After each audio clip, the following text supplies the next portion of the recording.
생각보다 정말 많은 분들이 예를 들면 제가 그냥 뭐 550만 원, 1100만 원짜리 사건을 한다. 550만 원이 현금이 없으신 분들이 정말 많아요. 뭐 한 1000에서 2000 기본적으로 급한 일 생겼을 때 쓸 수 있는 돈. 이 돈도 없으신 분들이 많아서 대다수는 신용카드로 결제를 하세요. 저도 봤어요. 30대 중반이신데 지금까지 살면서 한 번도 통장에 1000만 원 이상이 모여보던 적이 없다고 하셨어요. 그래서 통장에 막 500만 원, 심지어 100만 원도 없으신 분들 정말 많아요. 근데 네. 진짜로 그냥 100만 원이라는 거를 내가 숫자로 통장에 보기 전에 이미 신용카드로 긁고 계세요. 월급이 들어오면은 그 월급은 신용카드 대금으로 다 빠져나가세요. 네. 네, 그러니까 실제로 100만 원이 넘는 적이 없는 거죠.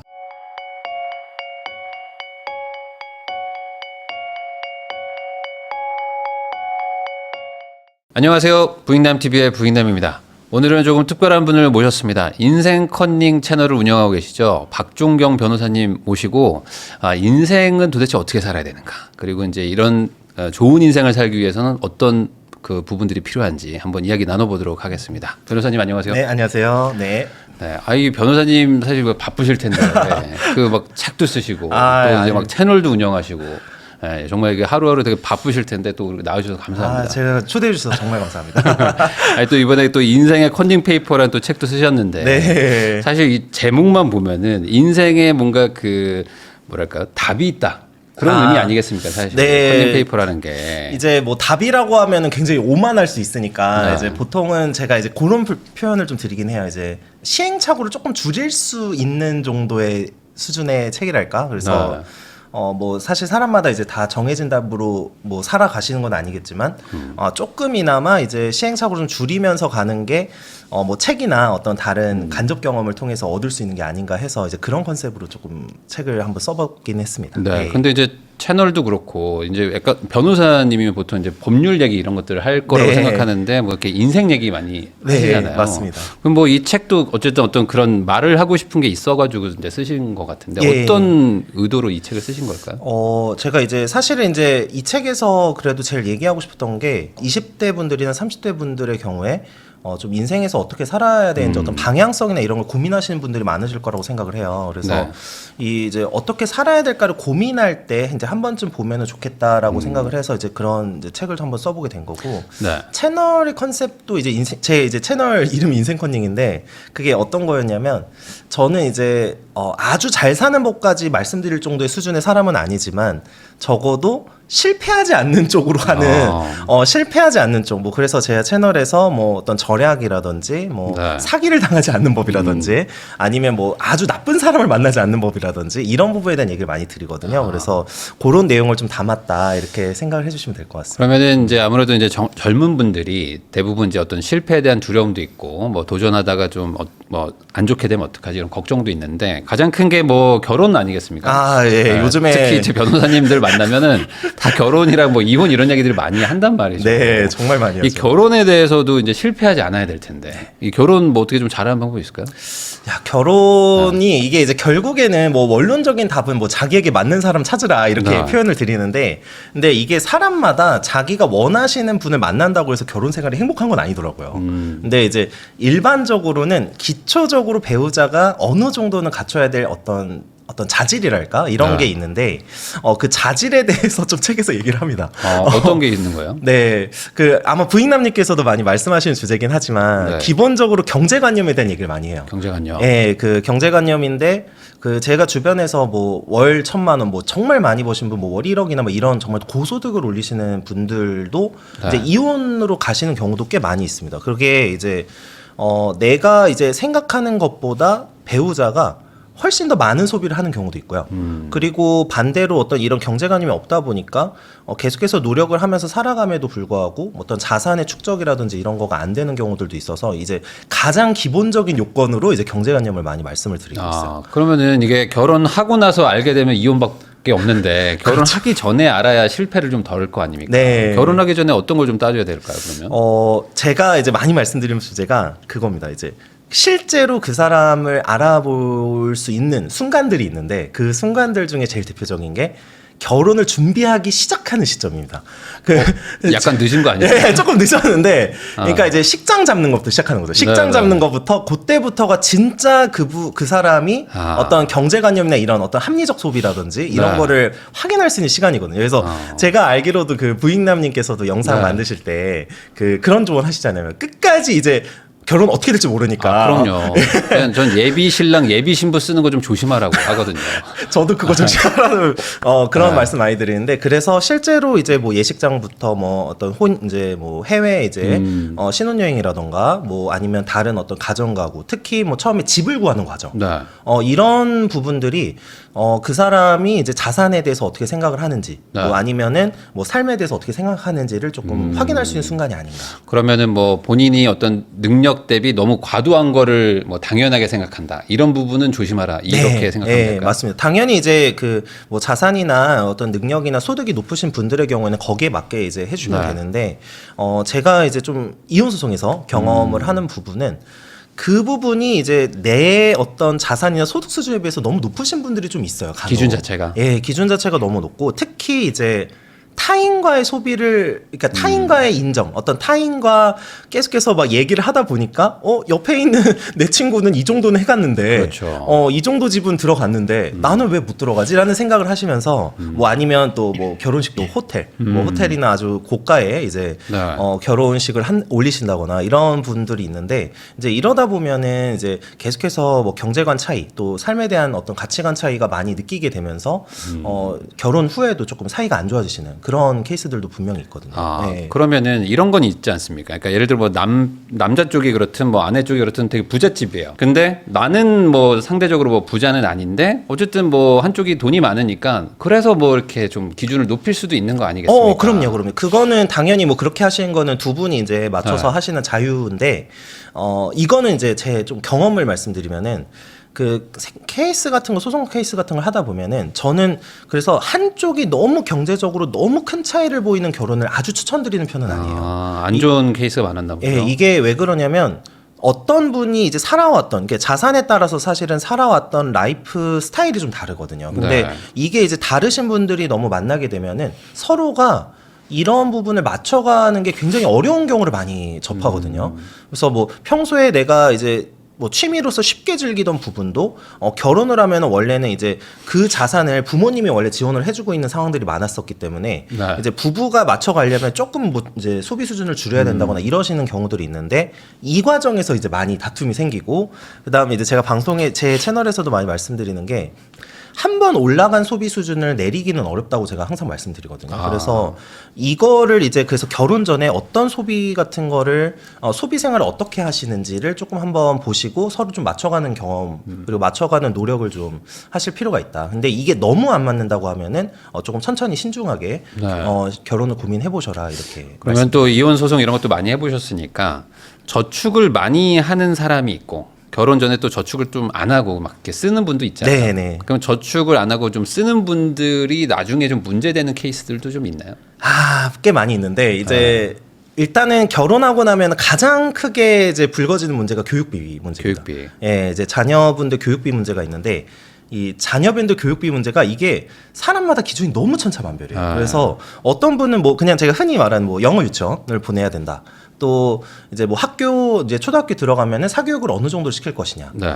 이런 부분에 있어서 이제 충돌이 되는 경우가 많고 제가 이제 약간 이제 제가 상담했던 케이스 중에 이제 사례를 각색을 하자면 인천 지역 쪽에 이제 송도 지역 쪽에 사시는 분이 있으신데 그 주변의 학부모들이 기본적으로 어느 정도 좀 이제 송도 지역이 그래도 소득 수준이 네. 있으니까 그 교육에 많이 투자를 하는 편이거든요. 그래서 이거를 투자를 하려고 하는데 지금 원래 자영업을 운영하시다가 살짝 소득이 감소하시는 분인 거예요. 네. 근데 이 상황에서도 계속해서 이제 사교육비를 많이 투입을 해야 되다 보니까 이것 때문에 다툼이 좀 불거지시는 분들도 많고 네. 이것 때문에 결혼해서 배우자랑 사이가 멀어지는 분들 꽤 많았습니다. 이게 사교육이라는 게 사실은 어찌 보면 우리 아이한테 뭘 하는 거기 때문에 이게 줄인다고 줄여지지가 잘 않잖아요. 네, 그것 때문에 많이. 네. 근데 이게 살다 보면은 뭐 그런 일들이 이제 일어날 수 있지만 이걸 결혼 전에 예측한다는 게 참 쉽지 않습니다. 네, 쉽지 않죠. 그래서 제가 이제 많이 말씀드리는 부분이 적은 소비로도 이제 효과를 극대화할 수 있는 배우자를 찾아라. 이거를 많이 말씀드려요. 적은 소비로. 네, 뭐 예를 들면 이런 거죠. 제가 실제로 아는 분인데 이게 서울대 부부세요. 근데 서울대 출신 부부신데 소득이 나쁘진 않으세요. 소득도 낮지 않으신데 교육을 어느 정도 그 부모가 조금 개입을 해서 하시는 분이 있어요. 직접 해주시는 분. 뭐 예를 들면은 남편분이 이제 서울대 출신 사업가시고 이제 아내분이 지금은 전업주부세요. 근데 네. 전업주부를 하시면서 그 아이들 교육에 조금 어느 정도 직접 좀 챙기시기도 하고 그리고 무엇보다 본인들이 이제 공부를 좀 해보신 경험이 있으시기 때문에 이런 노하우 같은 거를 좀 아이들에게 잘 하면서 이렇게 하시는데 그분들도 아이가 어릴 때 제가 여쭤봤어요. 이게 처음에 이제 사교육 같은 거 많이 하시는데 왜 안 하시게 됐냐 그랬더니 그때 이제 남편분이 사업을 초창기여서 이게 어떻게 될지 몰랐대요. 그래서 처음에 이제 늘리면은 이거를 사교육비를 늘려놓으면은 오히려 이게 부작용이 있을 것 같다는 생각을 하셨대요. 그래서 직접적으로 뭐 예를 들면 영어 교육 같은 경우에는 집에서 뭐 유튜브나 어떤 그 테이프 이런 거를 틀어서 계속해서 이제 뭐 영어에 노출을 시킨다던가 이런 거를 이제 많이 하셨다고 하더라고요. 그래서 처음부터 이제 조금 그런 식으로 이제 소비를 낮추면서도 좀 현명하게 문제 해결을 하실 수 있는 배우자면 더 좋고 네. 그리고 이제 소비 같은 거는 소비의 경우에는 아까도 말씀드렸지만 한 번 늘리면은 조금 이제 줄이기가 어렵기 때문에 전 이게 그 부부간의 행복도에도 영향을 준다고 생각을 해요. 그래서 그 많은 분들이 그런 얘기 하시잖아요. 신혼집을 그 부인남님께서도 말씀하신 신혼집을 조금 조금 최대한 안 좋은 데로 시작하라고. 네, 그래서 제가 그 제 채널의 영상에서도 말씀드린 게 배우자를 고를 때는 행복의 역치가 낮은 사람을 고르라고 합니다. 그래서 적은 소비로도 행복해질 수 있는 사람 그리고 적은 소비로도 현명하게 교육을 시킬 수 있는 사람 요런 분들을 많이 강조를 하고 평소에 생활 습관을 통해서 한번 확인해 보시라고 네, 많이 말씀드립니다. 그러면은 이제 그런 분들하고 이제 뭐 잘 이렇게 선별해서 만나시면은 좋은데 결혼을 이미 해버렸어요. 아, 네. 그럼 어떻게 해야 됩니까? 아, 이미 이게 바뀐다고 보세요? 아니면 바뀌긴 어렵다고 보세요? 저는 약간은 아주 쉽게 바뀌진 않는다고 보는 입장이에요. 잘 골라서. 네. 그래서 그 저희가 네네네. 이제 그 회사에서 네. 이제 좋은 직원을 고를 때도 네. 들어와서 바꾸려고 하시는 분들보다는 처음부터 좋은 분들을 뽑으시려고 노력을 많이 하잖아요. 그러니까 네. 그런 부분을 조금 더 이제 신경을 쓰시고 만약에 이제 어쩔 수 없이 결혼하셨는데 좀 다른 부분이 느껴지신다라고 하면은 최대한 계속해서 이제 좀 어느 정도 설득을 할 수 있는 그리고 이런 과정을 계속해서 해야 된다. 근데 이제 많은 분들이 실제 결혼 생활을 보면은 서로 싸우기 싫어서 얘기를 잘 못하신 경우가 많아요. 네, 그래서 이런 적어도 그러면은 이제 결혼 배우자를 고르실 때 향후에 좋은 대화를 통해서 어느 정도 대화는 통하시는 분을 고르셔라. 요 정도까지는 해주셔야 그래도 결혼 생활에서 서로 맞춰가거나 이런 게 가능하지 않나. 그러면 이제 결혼도 결혼이지만 사실 요즘 젊은 분들은 결혼도 사치다. 사실 뭐 연애하기도 지금 쉽지 않다. 뭐 이런 네. 얘기들도 하시거든요. 네. 그러니까 전반적으로 사회적인 어떤 구조상 지금 뭐 제대로 된 집 뭐 구하기도 힘들고 그러니까 아예 결혼을 포기하겠다 뭐 이런 얘기들도 있는데 이 인생에서 좀 행복하게 살기 위해서 이 결혼이라는 걸 좀 포기하는 이 상황 이 부분에 대해서는 좀 어떻게 생각하십니까? 저 좀 마음이 안타깝기도 하고 제 주변에서도 지금 결혼 안 한 친구들이 많이 있거든요. 근데 그런 얘기를 많이 합니다. 이제 기본적으로 결혼을 시작을 하려면은 뭐 예를 들면 뭐 갖춰야 될 것들, 뭐 경제적인 거, 소득, 뭐 집이 네. 한 채 있어야 된다든지 이런 얘기를 많이 또 주변에서도 하고 실제로 제가 이제 채널 운영하면서도 많이 듣고 있거든요. 근데 저는 개인적으로는 이런 생각이에요. 원래 일반적인 서민이나 중산층이 가장 자산을 빠르게 축적하는 방법이 뭘까? 사업하시는 분 말고. 네. 그러면 전 결혼이라고 생각해요.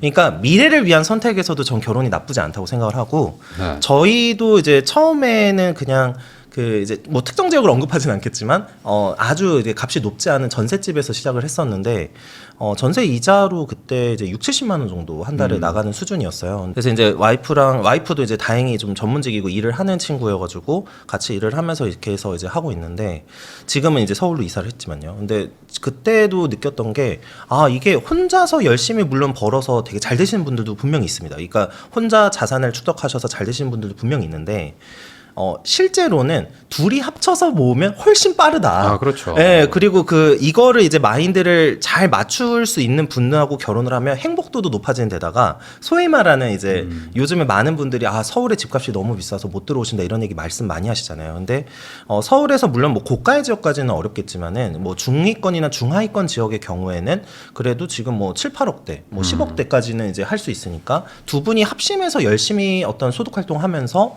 대출을 받으신다 된다고 하면은 서울집 마련도 조금 몇 년 정도 시드를 모은다면 가능하지 않나라고 생각을 해야 합니다. 네. 그래서 저는 오히려 그 이제 어떤 여러 가지 경제적인 조건이나 이런 부분 때문에 결혼을 못 하시는 분들 분명히 이해하고 다 알고 있지만 오히려 이런 상황일수록 더 좋은 사람을 구하기 위해서 노력을 하고 그 좋은 사람과 결혼을 하면 오히려 더 같이 인생이 좋아질 수 있다. 이렇게 많이 추천을 드리고 있어요. 네. 아무래도 차라리 빨리 결혼하면은 오히려 이제 뭐 내 집 마련이니 뭐 우리가 같이 이제 앞으로 경제를 좀 살려야 된다 라면서 이제 같은 마음으로 가는데 요즘에는 이제 다 갖추고 결혼하려고 하다 보니까 이제 결혼이 늦어지잖아요. 네. 근데 결혼이 늦어진 것 치고는 또 돈을 좀 잘 안 모으시기도 하고. 그러니까 맞습니다. 보통은 옛날 같았으면 그 정도 나이대에 두 분이 만났으면 이만큼 있어야 되는데 그 정도가 네. 없으세요 또. 제가 많이 말씀드린 게 그거예요. 이제 저는 2명이 살고 3명이 살수록 생활비도 절약이 된다고 본 입장이거든요. 실제로도 그렇고. 왜냐하면 공동으로 주거를 활용하는 데다가 어떤 식비라든지 이런 거를 절약할 수 있는 부분이 많아서 그 부분을 많이 말씀을 드리는데 이제 아무래도 혼자서 하시면 저도 많이 느끼는 게 그 실제 사건에서 이제 하다 보면은 저희가 뭐 민사든 형사든 하다 보면 그분이 어떤 식으로 살아오셨고 좀 과정 같은 걸 좀 볼 때가 있어요. 특히 재산과 관련돼서 할 때. 그러면은 보다 보면 혼자 사신다고 해서 재산을 빨리 많이 모으시는 게 아니에요. 네. 예. 근데 오히려 부부가 있으신 분들이 보통 뭐 아파트도 한 채 있으시고 저희가 보통 뭐 강제 집행 같은 걸 할 때 상대방이 이제 재산 있는 걸 찾아보지 않습니까? 네. 그러면은 이제 해보면은 실제로는 부부나 이런 게 훨씬 더 집이나 이런 걸 마련을 빨리 하신 경우들이 많고 혼자 사시는 분들의 경우에는 뭐 전세나 아직도 월세 사신다거나 이런 경우를 좀 더 많이 접하는 것 같아요. 네. 예. 그러니까 아무래도 이게 그 결혼하면서 집을 막 마련하려고 막 고민하잖아요. 그 전에는 이제 집보다는 뭐 다른 거에 더 관심이 많으시니까. 그래서 제가 한번 여쭤보고 싶은 게 요즘에 이제 젊은 분들도 뭐 그렇고 좀 어느 정도 나이가 있으신 분들도 뭐 잘 모으시는 분들도 있지만 진짜 뭐 통장에 뭐 몇백도 없는 분들도 있단 말이죠. 네. 그러니까 정말 이제 다 쓰는 분들이 생각보다 많거든요. 진짜 많습니다. 그러니까 이렇게 되는 이유가 뭐라고 보죠? 뭐 많이들 얘기하시는 부분이 좀 SNS긴 하겠죠. 제가 이제 저는 이런 얘기를 드려요. 20대 때 해외여행 너무 고집하지 마라. 보통 경험 소비라고 하죠. 이제 경험을 통해서 뭐 나는 성장한다 이런 얘기를 하시는 분들이 많은데 제가 이제 어제 저도 저희 채널에서 라이브를 할 때 제가 소개드렸던 책이 있어요. 지금 절판이 됐는데 일근육이라는 책이 있어요. 일근육? 네. 근데 이제 일본인 저자가 쓴 책인데 2006년에 나온 책이거든요. 근데 그 책에서 많이 지적을 하는 게 20대 때는 해야 될 게 물론 경험도 중요합니다. 저도 중요하다고 생각하고 뭐 해외 나갔다 오는 것도 뭐 좋을 수 있습니다. 근데 무엇보다 20대 때 좀 신경을 쓰고 해야 되는 부분들은 일근육을 키워야 된다고 얘기를 하세요. 그래서 그 저자분은 이제 그 일근육이라는 게 뭐냐면 하나에 집중하는 능력하고 하나의 노력 그리고 몰입하고 뭐 이런 부분에 대한 말씀을 많이 해주시거든요. 근데 20대 때는 제가 봤을 때는 뭐 그게 이제 경제 개념 뭐 경제적인 능력 그러니까 돈과 관련된 능력이든 아니면은 뭐 저는 이제 보통 내가 업으로 이제 하고 있는 분야에 대해 좀 집중을 해야 된다고 보는 입장인데 그 이야기를 하시면서 이거에 제대로 몰입하는 게 20대 때는 더 중요하지 뭐 아주 막 다양한 경험 무조건 다양한 경험이라는 게 그 사람의 인생에 별로 도움이 되는 건 아닐 수도 있다 얘기를 하세요. 그래서 이제 저는 그런 부분을 많이 말씀을 드리는 거죠. 그러니까 천천히 가셔라. 그러니까 20대 때는 뭐 돈을 쓰고 막 엄청 다양한 경험 물론 그것도 당연히 좋은데 천천히 내가 하고 있는 분야에 집중하고 몰입하고 이런 경험들이 더 중요할 수도 있다. 그러면은 이렇게 살다 보면은 거기에 맞는 배우자도 만나게 되고 또 경제적인 능력도 갖추게 된다고 생각을 하거든요. 근데 또 이제 이런 반응도 있잖아요. 아니 뭐 젊을 때 좀 이렇게 경험도 하고 즐기면서 살아야지. 나이 들어가지고 뭐 여행도 못 간다. 이런 얘기도 있지 않습니까? 네. 물론 뭐 그 말씀도 맞아요. 당연히 이제 그런 그 말씀 해주시는 분들도 당연히 맞을 수 있는데 인생엔 우선순위가 있다는 거죠. 예, 제가 생각할 때는 우선순위라는 거는 일단은 내가 생존할 수 있는 능력을 먼저 배양을 하는 게 우선이고 다양한 경험이라는 거는 생존이 전제된 다음에 하는 거라고 생각해요. 예. 그렇죠. 생존을 할 수 있어야 그 다음에 여유를 부릴 수 있는 거 아니겠습니까? 그러니까 제가 조금 그런 생각이 드는 거죠. 이제 결혼을 포기할 정도로 보통 뭐 7포 세대다 이런 얘기를 많이 했었는데 결혼, 연애, 뭐 출산 이런 거 다 포기하는 세대라고 하시잖아요. 근데 그게 이제 대부분이 경제적인 능력이 안 돼서 그렇게 생각하시는 분들이 많다는 걸 알고 있거든요. 근데 경제적으로 능력으로 그런 게 안 되는 능력인데 그러면 그 상황에서 놀러 가는 건 또 맞냐? 이렇게 생각을 하는 거죠. 그러니까 차라리 그 시간에는 내가 이제 조금이라도 일을 좀 더 배우고 물론 경험도 좋다고 생각해요. 뭐 다양한 사람 만나고. 근데 이제 그런 거는 참 좋은데 막 엄청 경험 소비에 돈을 많이 쓰면서 내가 이제 20대 때 정말 천천히 씨드를 모아서 나중에 뭐 이렇게 집을 사든 뭐 해외 주식을 하시든 이렇게 쌓아가야 되는 시기에 이제 많은 소비를 하면서 경험을 쌓는 게 무조건 좋냐 이렇게 저는 조금 이 부분에 대해서는 좀 회의적인 것 같아요. 네. 근데 이런 게 있잖아요. 대세를 거스르는 게 참 어렵잖아요. 예전에는 SNS 조금 덜 할 때도 있었는데 이제는 뭐 다들 하고 네. 이제는 뭐 안 하면 오히려 뭐 이렇게 인간관계가 어렵다 뭐 이런 정도까지 와버리니 네. 다들 그렇게 하니까 저도 그냥 평범하게 했는데요가 사실은 되게 과소비를 하고 사는 상황일 수 있지 않습니까? 네. 이런 상황에서 나만 혼자 독불장군처럼 그냥 그렇게 산다는 게 쉬운 네. 건 아닌 것 같은데. 네, 이제 쉬운 건 아니라고 생각하고 이제 네. 그래서 이제 삶에 대한 고민이 좀 많이 필요하다는 생각을 하고 있습니다. 이게 내가 진짜로 원하는 삶이 뭔지. 근데 저는 대다수의 분들이 물론 여러 가지 뭐 이제 가치관에 따라 다 다르시겠지만 기본적인 경제적인 자산이나 저 생존에 필요한 정도 수준의 자산은 모두가 원하실 거라고 생각해요. 네. 그래서 이제 그 관점에서 생각했을 때는 남과의 비교가 중요하냐 아니면은 지금 내 생존과 내 어떤 미래가 중요하냐를 잘 이렇게 비교를 한번 해보셔야 된다. 그리고 그 남을 신경 쓰면서 사는 시간이 정말 그 본인을 어떻게 보면 불행하게 이끈다고 생각을 많이 하거든요. 왜냐하면 내가 지금 천천히 가야 되는 시간에 지금 옆을 보면서 계속해서 비교를 해서 조급해지고 또 거기에 따라서 소비를 하게 되고 이런 부분들은 굉장히 이제 그냥 인간으로서 뭐 능력적인 부분도 있지만 그냥 불행으로 이끄는 그냥 지름길이라고 생각을 해요. 네. 그래서 근데 이거에 대해서 이제 저는 이거를 그 어떤 참 쉽지 않은 문제지만 선택의 문제다.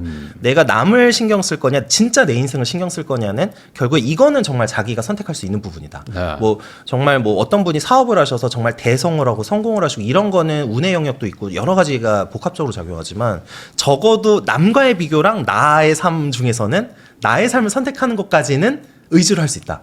요 정도는 생각을 하고 있어요. 예. 네. 그러면은 그 아까 말씀하신 생존이 중요하다고 하셨는데 이 생존은 결국에 뭐 이런 자본주의 사회에서는 돈을 벌어야 되는 것이고 네. 그러다 보니까 이제 청년 세대들이 돈을 안정적으로 꾸준히 벌 수 있는 직업을 얻으려다가 오히려 시간이 계속 가는 예. 이런 상황이 있잖아요. 그러니까 네, 좋은 직장이 없다. 갈 곳이 없다. 이런 얘기들도 네. 많이 하는데 이런 부분은 어떻게 좀 해결을 해야 될까? 그쵸. 좋은 일자리가 없다라는 얘기가 많이 나오고 뭐 이 얘기하면서 워라밸 얘기도 많이 나오고 계속 여러 얘기가 그만두시는 나오는데. 분도 있고 막 네. 하잖아요. 네. 이게 참 어려운 문제긴 한데 조심스럽긴 해요. 이제 사실 네. 조심스럽기는 한데 저는 어떤 커리어를 추구하고 뭐 대기업에 취업을 하거나 공기업에 취업을 하기 네. 위해서 뭐 시험 준비를 하셔야 된다거나 그러니까 이런 거는 당연히 미래를 위한 준비니까 하실 수 있고 맞다고 생각합니다. 근데 결국에는 이거는 이제 자기 객관화 문제 같아요. 이게 자기 객관화인데 내가 예를 들면은 정말로 노력을 통해서 어느 정도까지는 올라갈 수 있어서 이걸 통해서 내가 뭐 예를 들면 취업에 성공할 수 있다. 네. 그러면 이게 이제 합당한 노력이겠지만 이거 좀 예를 들면 이런 거죠. 저희 업계에서는 이제 예전에 지금은 로스쿨 체제로 바뀌었지만 예전에 사법시험이라는 게 있었는데 사법시험 체제에서는 사실 정말 장수생들이 많았습니다. 한 10년, 20년 준비하시고 막 이런 분들이 있었는데 그러면 그분들이 이제 예를 들어서 내가 뭐 한 보통 그때 평균 수험 기간 합격생 기준으로 평균 수험 기간이 5.1년인가 그랬어요. 네. 과거에. 그러니까 합격자들 기준으로 봐도 5년은 준비하셔야 되는 거죠. 근데 5년을 준비를 하시는데 만약에 그때까지 못 붙으면 어떻게 되느냐. 그러니까요. 예. 근데 그 와중에도 거기서 계속 준비하시는 분도 있고 그냥 한 7년 정도까지는 준비하시다가 그냥 여기는 내 길이 아니구나 하고 이제 접으시는 분이 있는데 결국엔 그래서 그 순간에서 저는 이렇게 생각해요. 뭐 특정 기간을 딱 정해놓고 네. 이때까지는 반드시 이거를 성취하겠다. 특히 취업과 관련해서는 좋은 일자리 관련해서는 그렇게 도전을 해봤는데 안 된다. 그러면 그때는 이제 당연히 이제 수정을 해야 된다고 생각해요. 진로를. 그리고 조금은 내가 내 마음에 차지는 않는 일자리라고 하더라도 가서 열심히 일을 하면서 능력도 배양을 하고 그다음에 거기서 저는 그런 분들도 많이 봤거든요. 저희 그 주변에서도 한 분은 청소업체에 취업을 하셨어요. 네. 저희 또래 20대 한 후반쯤 되는 친구인데, 근데 그 친구가 처음에 당연히 그 친구도 그냥 뭐 취업 좀 좋은 기업 이런 거 준비를 하다가 안 된 거죠. 그래서 이제 주변에 아시는 이제 아버님의 친구셨나 뭐 이래가지고 이제 청소업체에 취업을 했는데 생각보다 적성이 잘 맞는다는 거예요. 그리고 청소업체가 생각보다 페이가 세대요. 네. 네, 거기다가 그래서 이제 또 배우다 보니까 한 3년 정도 하니까 이거 내가 차려도 되겠는데 해서 지금 청소업체 차려서 잘 되고 있거든요. 그러니까 이게 반드시 기회라는 게 누군가가 모두가 달려가는 그 길에만 있는 건 아니라는 생각도 한번 해보면은 좋지 않을까. 그런 생각도 하긴 합니다. 결국 모두가 다 간다고 해서 그 길이 좀 안전해 보일 수는 있지만 네. 거기서 뭔가 거기에서만 기회를 얻을 수 있는 건 아니다. 네. 항상 남들이 안 가는데 좀 기회가 있긴 하잖아요. 예, 저도 그렇게 생각을 하는 편이거든요. 네. 예.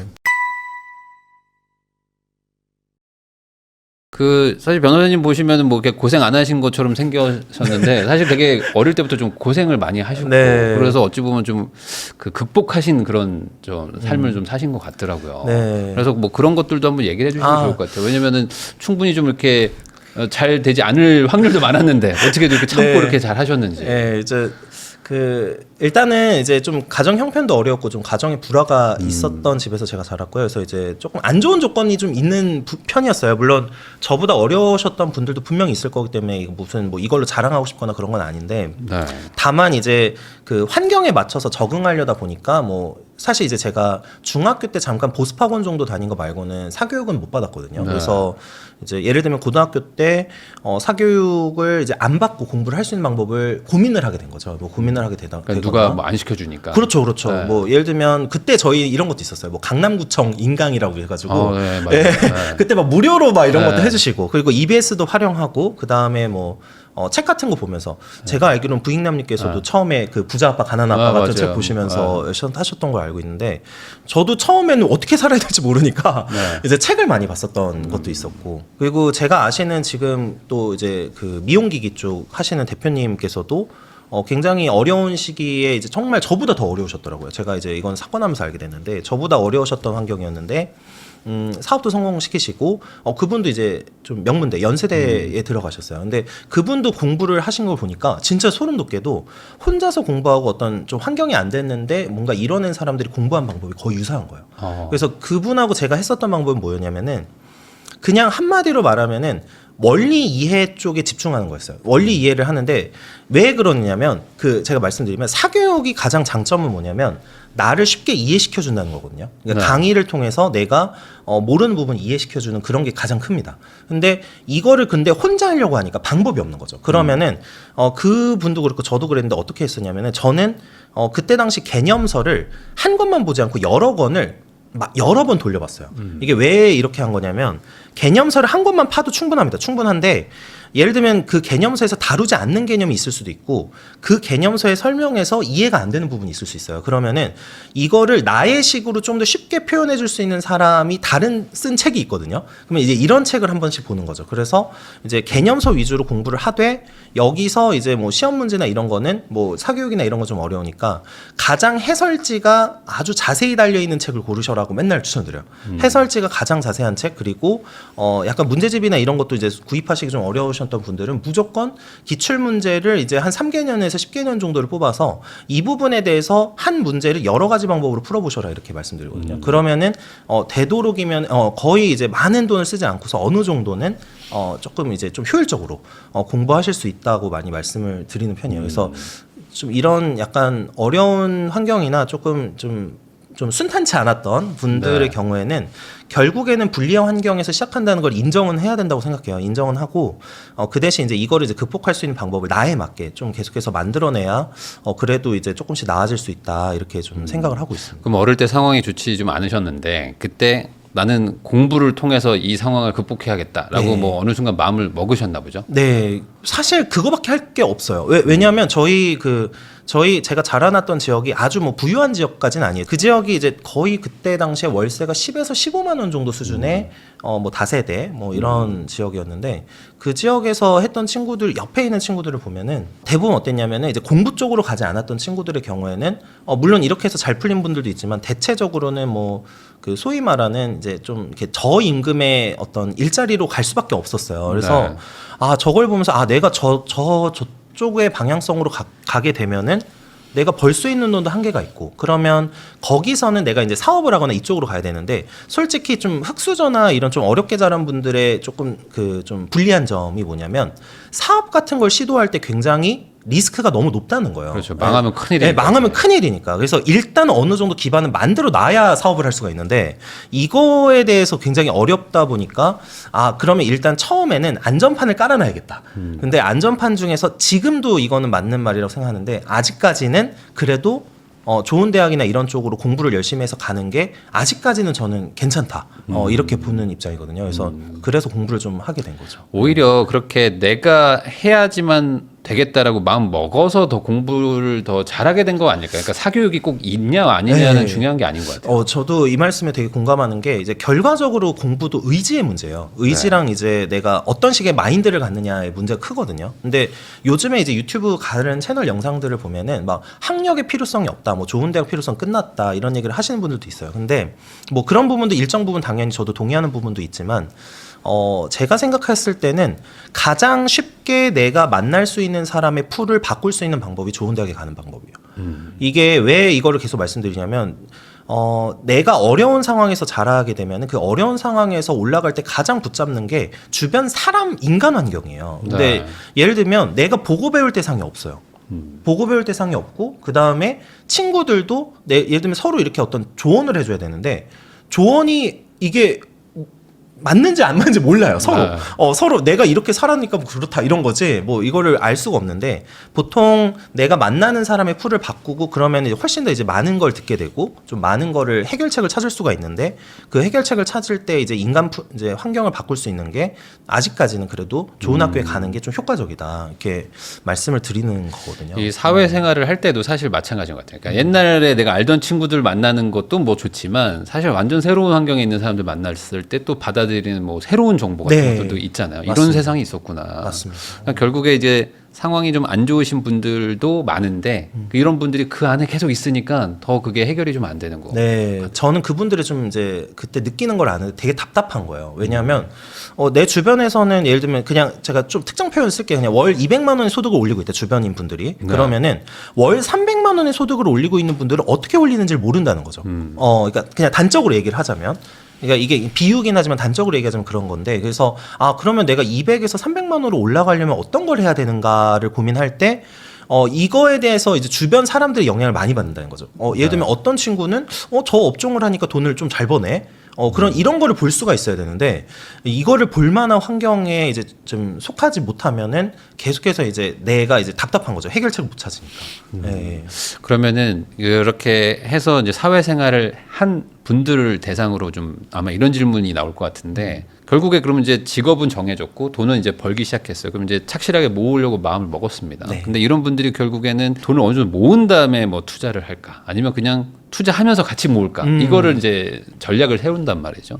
대부분 이제 후자를 선택해가지고 빨리 불리고 싶은 마음이 커요. 네, 네.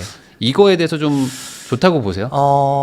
이거는 이제 이것도 뭐 사실 투자 능력이나 사람에 따라 정말 다른 문제기는 한데 이거는 자기가 속해 있는 그 어떤 환경에 따라 좀 다를 것 같아요. 예를 들면은 진짜 어려운 분들 있죠. 그러니까 어려운 환경에서 해서 천천히 모으기 시작하신 분들 이런 분들은 저는 그래도 최소 시드를 한 5천 이상까지 뭐 1억까지는 좀 모으시면서 가시기를 해요. 왜 그러냐면은 예를 들어서 제일 어려운 환경에 있던 분들이 제일 어려움을 겪는 게 돈을 어떻게 써야 되는지 모르신다는 거예요. 그리고 그 다음에 충동 조절이 잘 안 되신다는 거거든요. 그래서 제 주변에서도 많이 보는 게 이제 예를 들면 제 기초생활 수급자분들 사건 같은 걸 하다 보면은 그 기초생활 수급비를 받으셔서 약간의 이제 뭐 그냥 이제 비용을 쓰시다 보면은 이게 나중에 통장에 별로 돈이 없으신 분들도 있으세요.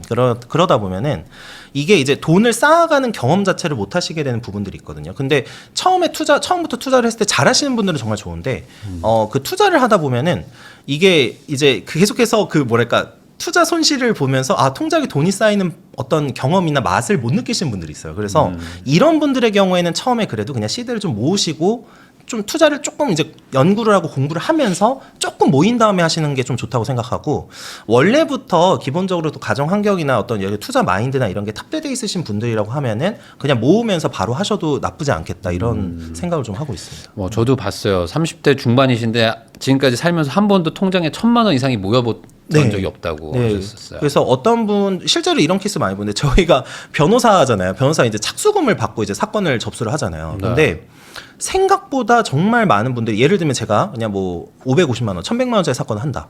550만 원은 현금이 없으신 분들이 정말 많아요. 그러니까 통장에 정말 소위 말하는 안전판에 해당하는 경제적 해자에 해당하는 뭐 한 1,000에서 2,000 기본적으로 급한 일 생겼을 때 쓸 수 있는 돈. 이 돈도 없으신 분들이 많아서 대다수는 신용카드로 결제를 하세요. 네. 그러니까 이런 거를 봤을 때는 적어도 초반에 이런 분들에게는 그 좀 시드를 모아서 통장에 한 4천, 5천 이렇게 쌓여가는 걸 좀 보면서 하시는 게 좀 맞다고 생각을 하고 네. 이제 이미 어느 정도 뭐 경제관념도 탑재가 돼 있으시고 마인드도 좋으시고 이런 분들이야 뭐 계속해서 모으면서 이제 투자도 하시고 이러셔도 상관이 없다 이렇게 생각을 하고 있습니다. 이번에 또 쓰신 책처럼 인생의 컨닝 페이퍼라는 거는 결국에 이런 거에 아닌가 싶거든요. 이게 결국에 다 사람이 생각하는 대로 이게 사는 거 아니겠습니까? 네. 사고 방식 같은 것들도 중요한 것 같고. 네. 그러면 반대로 생각하면 잘 안 풀리거나 뭔가 좀 상황이 좀 여의치 않은 분들 보면은 좀 잘못된 고정관념 같은 것들도 가지고 계신 분들도 있을 것 같고. 뭐 그런 생각의 어떤 관점 전환 이런 것들도 좀 얘기를 해주시면 좋을 것 같아요. 네. 이런 것부터 좀 바꿔라. 네네. 제일 많이 느끼는 거는 이제 가난을 숙명처럼 생각하시는 분들이거든요. 가난을 숙명처럼 예, 생각한다. 그러니까 제가 늘 말씀드린 게 있어요. 모두가 부자가 될 수 있는 세상은 없어요. 이건 상대적인 거니까. 근데 네. 적어도 지금 현재 한국, 그러니까 우리가 이제 극빈층에 이제 해당하시는 분들이 정말 뭐 예를 들면 저희가 6.25 전쟁 시기였다. 그러면은 정말 열심히 해도 못 사는 시기가 있었어요. 사실 그거는 인정합니다. 근데 지금 현재로만 놓고 보면은 노력을 하면은 적어도 한 중산층 레벨까지는 저는 갈 수 있다고 생각을 해요. 네. 근데 이 얘기를 정말 많이 드리거든요. 그러니까 모두가 부자가 될 수 있는 건 아니지만 노력을 통해서 그래도 서민에서 중산층 레벨까지는 가난하신 분들도 갈 수 있다. 근데 이 얘기를 정말 많이 드리는데 이게 이제 제가 많이 느끼는 게 이러한 그 개념을 가지시려고 하면은 일단은 원인을 나에게서 찾으셔야 되거든요. 그러니까 일단 아까 말씀해주신 대로 마인드셋 같은 거가 네. 일단 먼저 갖춰져야 되는데 대부분 이제 가지고 계신 부분들이 뭐냐면은 아까 말씀드린 가난을 숙명처럼 여기신다는 거예요. 그래서 가난이라는 거는 지긋지긋하고 정말 싫은 부분이지만 이 굴레에서 벗어날 수 없어. 네. 라고 무의식에서 계속 말을 하고 있는 거죠. 그러면은 이것 때문에 예를 들면 내가 만나는 사람도 바꾸지 않고 또 그렇다고 해서 새로운 어떤 시도나 노력도 하지 않게 되고 이런 것들이 제일 크다고 생각을 해서 일단 그대로 계속해서 가난한 환경에서 다른 시도나 다른 사람들을 만나는 어떤 노력을 하지 않으면은 거의 해낼 수 있는 게 좀 많이 없다. 근데 네. 이제 가난한 경우에는 그 부분에 대해서 사실은 많이 인식을 못 하고 계신 분들이 많은 것 같아요. 예. 그럼 결국에 그 시작은 어느 정도 소득이 늘어날 수 있을 만한 직업을 구하는 거. 네. 그게 뭔지는 모르겠지만 네, 네, 네. 그리고 그거를 최대한 아껴서 저축하는 거. 네. 그걸로 사업이나 뭐 투자 뭐 이런 예. 쪽으로 간다는 거죠. 예, 그게 너무나 사실은 이거 뭐 들으시는 분들 다 이렇게 생각하실 거예요.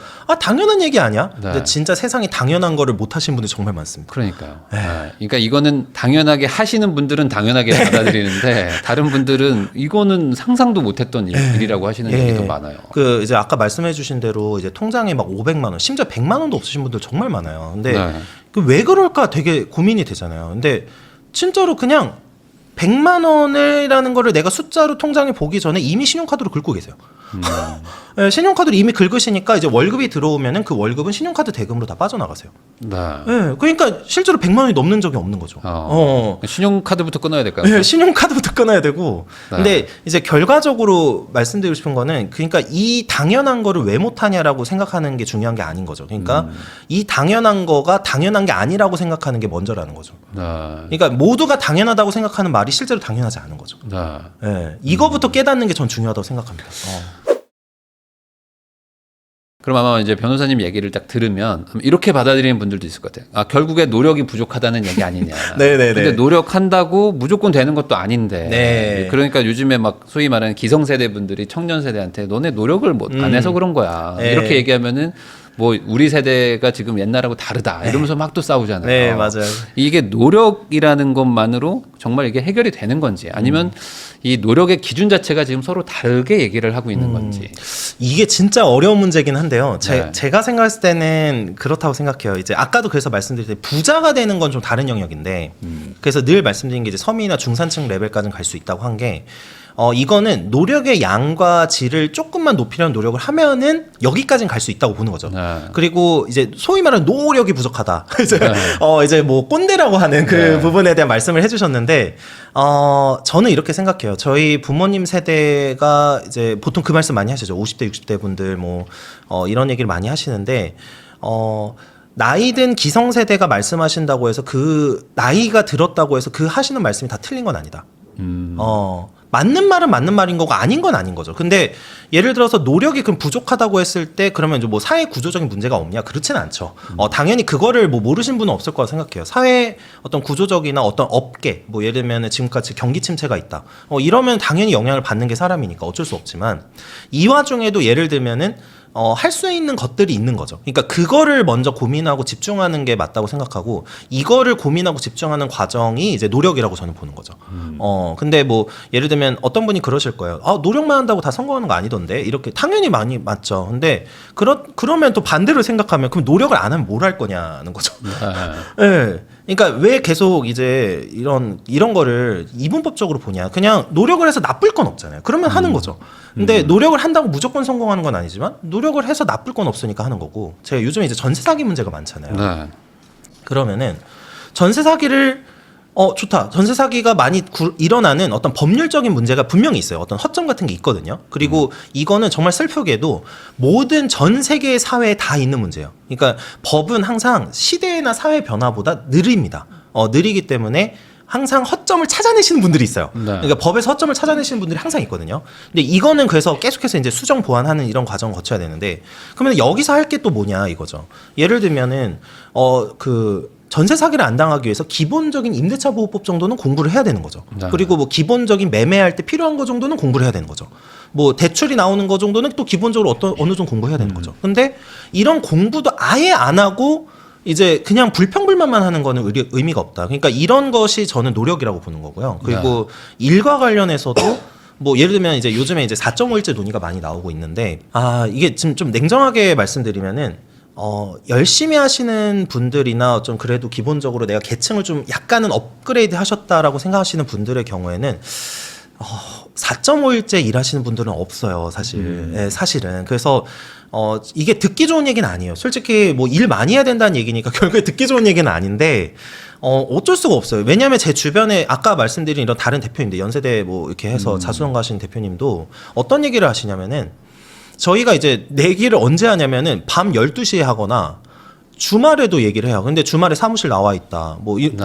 저는 뭐 주말에 나가서 서면 쓰고 있고 이럴 때 얘기를 나누거든요. 근데 대다수가 이제 그래도 어느 정도 극복을 하신 케이스에서는 노력 없이 하신 경우는 없어요. 사실 운으로 하신 경우는 없고 정말 운이 좋아서 예를 들면은 뭐 복권이 터지셨다거나 뭐 아니면은 복권 당첨이 되셨다거나 아니면 정말 운이 좋게도 뭐 비트코인 같은 걸로 해서 초반에 예를 들면 우연히 이렇게 가지시게 됐는데 지금 이제 많은 시세 상승이 있어서 버신 분이나 그러니까 이런 거 정도가 아니면은 사실 어떤 뭐 워라밸이나 이런 걸 모든 걸 지켜가면서 그리고 내가 하고 싶은 뭐 쉬고 싶은 거 다 지켜가면서 해서는 객관적으로는 좀 벗어나기 어렵다라는 게 제 생각이에요. 사실. 결국에 중산층에서 뭐 중상 뭐 부자로 가는 거는 남들보다 더 해야 되는 거잖아요. 네, 네. 사회에서 또 그 약간 성공하신 분들도 많이 만나셨을 네. 텐데 그런 분들 중에 좀 널널하게 이렇게 잘 되신 분들은 없잖아요.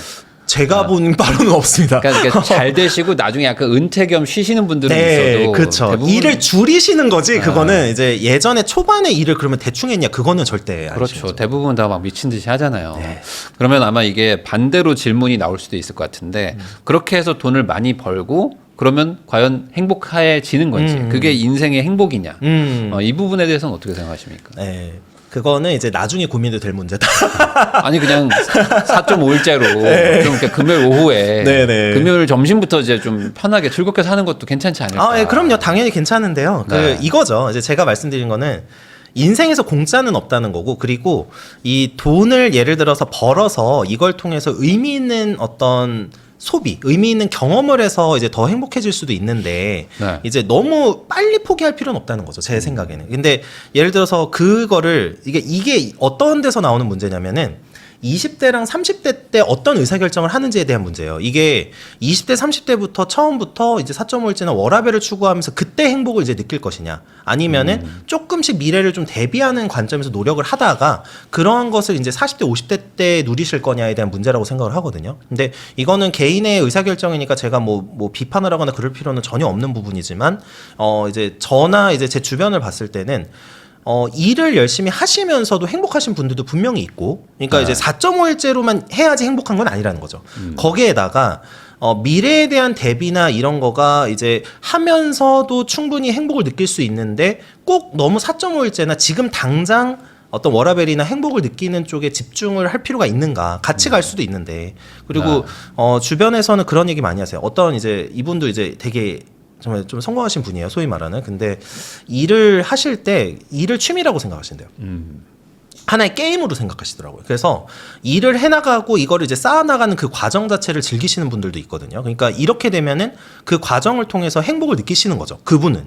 근데 요거는 그래서 이제 개인의 가치관이나 어떤 이런 거에 따라 좀 다르기는 하지만 반드시 내가 쉬거나 이제 4.5일제를 한다고만 행복해지는 거는 아니다. 이거는 그리고 개인의 가치관에 따라서 충분히 수정이 될 수도 있는 부분이다. 그리고 일을 열심히 하면서도 행복할 수 있다. 이런 부분도 좀 많이 말씀드립니다. 그러니까 인생이라는 걸 길게 보면 결국에 노력한 것만큼 내가 또 갖게 되는 것 같기도 네. 하거든요. 그러니까 뭐 즐기고 산다는 건 어찌 보면 노력의 좀 반대말일 수도 있는 거니까 그 부분에 대해서 좀 잃는 것도 있다는 거를 좀 알 필요가 있다. 그렇죠. 네. 그리고 제일 그 잃는 것 중에 대표적인 건 노후죠. 노후. 예, 그러니까 이거를 저도 이제 많이 말씀드리는 게, 제가 이제 책 같은 거를 많이 항상 추천드려요. 제가 지금 제 책도 나오긴 했지만 이제 다른 책도 많이 보시라고 항상 권유드리는 이유가 뭐냐면은 20대, 30대 때는 저도 그 함정에 빠졌었는데 네. 내가 되게 잘났다고 생각을 해요. 맞아요. 근데 실제로 살아보면은 변호사 합격하고 막 잘났다고 생각했어요. 그러니까 그때 좀 부끄럽긴 한데 참 저도 비슷한 함정에 빠졌었는데, 네. 근데 이제 지금 생각해 보면 뭐냐면 그 인생의 선배님들이 하셨던 말씀들이 거의 다 맞아요. 진짜 물론 이제 시대가 변화해서 뭐 예를 들면 갑자기 AI가 발전해서 네. 이런 부분들은 다 예측할 수 없죠. 없지만 인간 삶에 대한 부분은 조언이 거의 다 맞는데, 그래서 이제 저는 이제 어른들이나 이제 고전 읽는 걸 좀 좋아했어요. 그래서 이제 그분들이 써놓은 책들을 보면은 다 무슨 얘기를 하시냐면, 인생에서 생존, 그 다음에 관계, 뭐 결혼 이런 게 중요하다. 다 똑같아요, 얘기가. 근데 이제 생존은 기본적인 의식주를 해결해야 되는 부분이고, 그러면 의식주 해결은 결국에 현대사회에서는 돈이거든요. 네. 네, 그러니까 어느 정도의 돈은 있어야 그래도 기본적인 행복의 조건이 충족이 되는데, 20대, 30대 때 어떤 전문성이나 어떤 내가 할 수 있는 어떤 업무적인 능력, 아까 말씀드린 일근육 같은 걸 키워놓지 않으면은 저는 이건 40대 때 못 키운다고 생각해요, 사실. 그래서 그때 돼서 이제 뭐 예를 들면 실직을 하거나 굉장히 어려운 상황에 처해서 그때 돼서 고민하면 늦는다, 저는. 그래가지고 이런 거는 20대, 30대 때 미리 훈련을 하고 노력을 하면서 어느 정도 갖춰놔야 되는 부분이 있고, 그거 다음에 사실 이제 워라밸 추구하셔도 저는 괜찮다, 이렇게 생각을 하고 있는 거죠. 사실 뭐 젊을 때부터 천천히 놀 것이냐, 아니면 이렇게 많이 갖춰놓고 나중에 조금 네. 높은 수준에서 놀 것이냐의 사실 그런 뭐 결정이긴 한데, 항상 또 이런 얘기하면 또 나중에 결국에 돈 다 벌고 아파서 6개월 만에 돌아가신 분 봤어요. 막 이렇게 댓글도 달리거든요. 그러니까 이거는 선택의 영역이긴 하지만. 선택의 영역이죠. 근데 하나 이제 저도 말씀드리고 싶은 거는 노후에 후회하시는 분들이 좀 있더라고요. 진짜 많습니다. 그때 놀지 좀 말고 좀 할 걸 막 이렇게 생각하시는데 그때는 방법이 없잖아요. 맞아요. 네. 네. 그래서 이제 그 저희가 시간이라는 걸 표현할 때 이거 비가역적이라고 하잖아요. 그러니까 돌릴 수 없다고. 그러니까 돌릴 수 없는 것 중에 제일 대표적인 게 시간이니까, 그 시간을 어릴 때 어떻게 활용하는지가 중요하고, 이거를 이제 그래도 나의 가치나 능력적인 부분을 끌어올리는데 많이 사용하시는 게 좋다고 생각을 하는 거죠. 그러면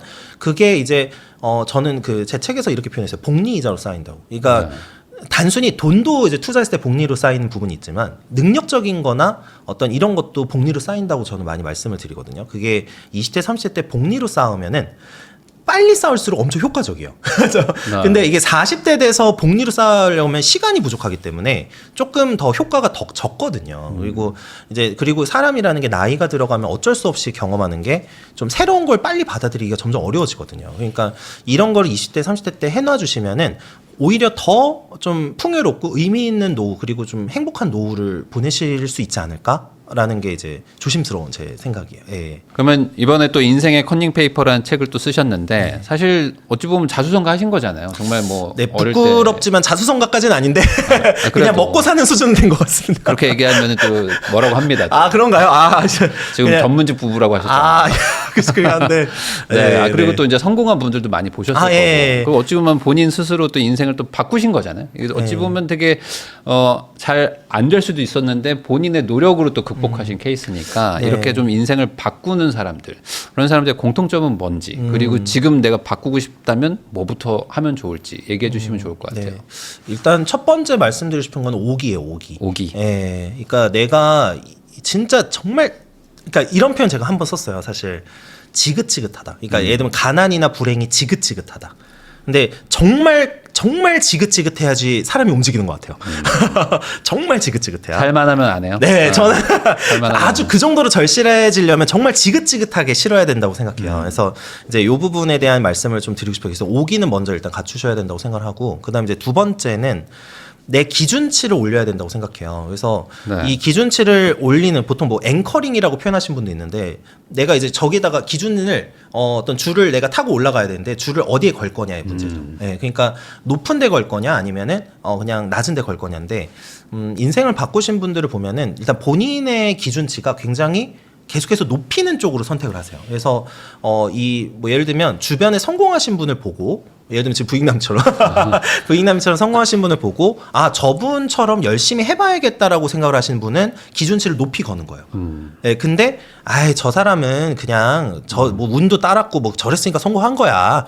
그냥 이렇게 생각하시는 분들은 계속 기준치를 이제 아래쪽에 거시는 거죠. 그래서 이제 기준치를 최대한으로 높이 걸고 이거에 이제 충족시키기 위해서 자기를 조금 노력을 하시는 분들이 보통은 인생을 바꾸시는 것 같습니다. 네, 그럼 결국에 이제 지향점이 어딘지를 정하고 거기를 최단 시간에 달성하겠다라는 생각으로 막 죽어라고 한다는 거죠. 네, 일단 죽어라고도 해야 되고, 근데 네. 이제 죽어라고도 했는데 실패하신 분들도 분명히 있어요. 이거는 뭐 내 능력만으로 안 되는 부분도 있으니까 운도 따르는 거고 하는 거니까 네. 그렇기는 한데, 그런 상황에서는 적어도 이제 그 노력을 통해서 내가 이걸 통해서 그래도 뭐 예를 들면 참을 능력, 그러니까 인내력이라든지 이런 거라도 분명히 느셨을 거라고 생각해요. 그러면은 그 경험 자체가 이미 이제 성장을 하신 거기 때문에 그 기준치가 높여지면서 이쪽에 계속해서 다가가면 다가갈수록 성공의 기회는 많아질 거다 이렇게 생각을 하고 있습니다. 그러면은 진짜 마지막으로 이 영상 보시고 아 그래 내가 한번 노력해봐야지라고 했는데 잘못된 길을 가고 있는데 노력을 계속하면 또 안 되잖아요. 네. 요거 좀 확인하는 방법 있을까요? 야 이게 잘못된 길이 사람마다 다르기는 한데요. 제 기준은 뭐 제가 설정한 건 뭐냐면은 네. 내 몸이 계속 편해지면 좀 잘못하고 있다고 생각해요. 내 몸이 편해진다. 네, 적응되고. 네, 적응되고 점점 내가 일어나는 시간이 늦어지네. 뭔가 널널한데 삶이 널널한데라는 생각이 들면은 네. 약간은 지금 좀 변화가 필요한 시기구나라는 생각을 하거든요. 그래서 뭐 예를 들면 제가 그래서 이제 하는 부분이 뭐 예를 들면 새해 신년이 이제 왔을 때 뭐 이제 아니면 뭐 기준점을 잡으신 다음에 내가 작년까지 한 번도 안 해봤던 걸 한 번씩 해보시는 거죠. 네. 이게 이제 돈과 관련한 행동일 수도 있고요. 뭐 아니면 일과 관련한 어떤 새로운 시도일 수도 있는데 뭐 가령 이런 거죠. 뭐 업무를 하는데 AI를 전혀 활용을 안 했었다라고 하면은 AI를 한번 새로운 걸 한번 설치를 해보는 거죠. 그래서 이거를 최대한으로 활용해 보려고 공부도 하고 실제로 이 업무에 활용해 보려고 시도를 해보고 그러니까 이런 거를 하셔야 되는데 근데 내가 최근에 2, 3년 동안 뭔가 나는 노력은 하고 있는 것 같은데 새롭게 시도한 게 아무것도 없어. 이러면은 약간 한번 고민해 보셔야 되는 시점이라고 생각을 합니다. 저도 이거 되게 공감합니다. 그냥 뭔가 살면서 약간 심심한데라는 생각이 들면 어김없이 뭐가 지금 잘못되고 있는 거예요. 저도 그렇게 생각을 하고 있습니다. 네. 이 부분은 꼭 한번 생각해 보시고 뭔가 내가 너무 적응됐거나 약간 심심하다 이런 느낌이 드신다. 그러면은 내 인생을 좀 다시 한번 점검해 볼 필요가 있다. 이렇게 정리할 수 있을 것 같습니다. 네. 지금까지 인생의 컨닝 페이퍼라는 책을 쓰신 박종경 변호사님을 모시고 결혼, 돈, 그리고 이제 마인드를 어떻게 잡아봐야 될지 이야기 한번 나눠봤는데요. 이 내용 잘 참고하셔가지고 내 인생을 어떻게 좀 행복하게 더 좋게 살 수 있을지 여러분들도 한번 반영해 보시면 좋을 것 같습니다. 귀한 시간 내주셔서 시청해 주신 거 다시 한번 감사하다는 말씀 전하면서요. 저도 이제 변호사님과 인사 나누겠습니다. 오늘 나와주셔서 감사드립니다. 네. 초대해 주셔서 감사합니다.